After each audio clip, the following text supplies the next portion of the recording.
overall thoughts are really disappointed for Val Nickel and Kiara Jones, who have been such great players for our program, to not get the opportunity here their last year to lead Purdue into the NCAA Tournament, where we've had tremendous success over the last 3 or 4 years. I think what a lot of people don't recognize is that we have been one of the top 4 teams in the country in the NCAA Tournament over the last 4 years.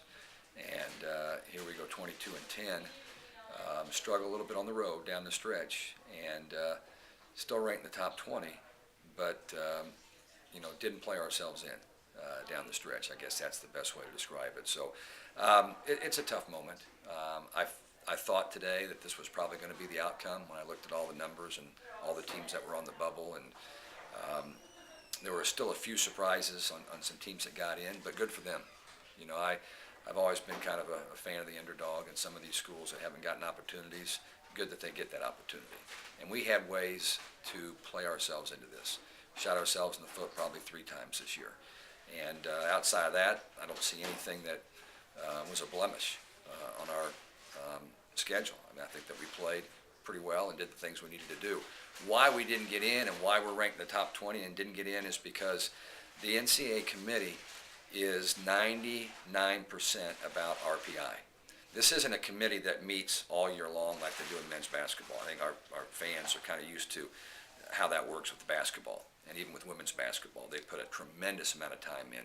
With volleyball, it's a group of 10 administrators. They really get together for about 24 hours, and because they don't really have all the information about all these teams, because they haven't been really tracking them, they go with something that's kind of scientific, I guess, and that's what's called the RPI, a Rating Performance Index.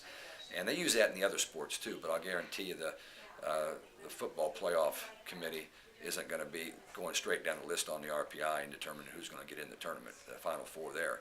But they do that. That's kind of what they do in volleyball. So here we were, a team that the 60 coaches in America ranked in the top 20 all season long, and yet we're not playing in the 64-team NCAA tournament. And part of that I get because you have 32 automatic qualifiers from all these different conferences, and then that leaves another, I guess, 32 at-large bids, and they just didn't feel like we were one of those 32.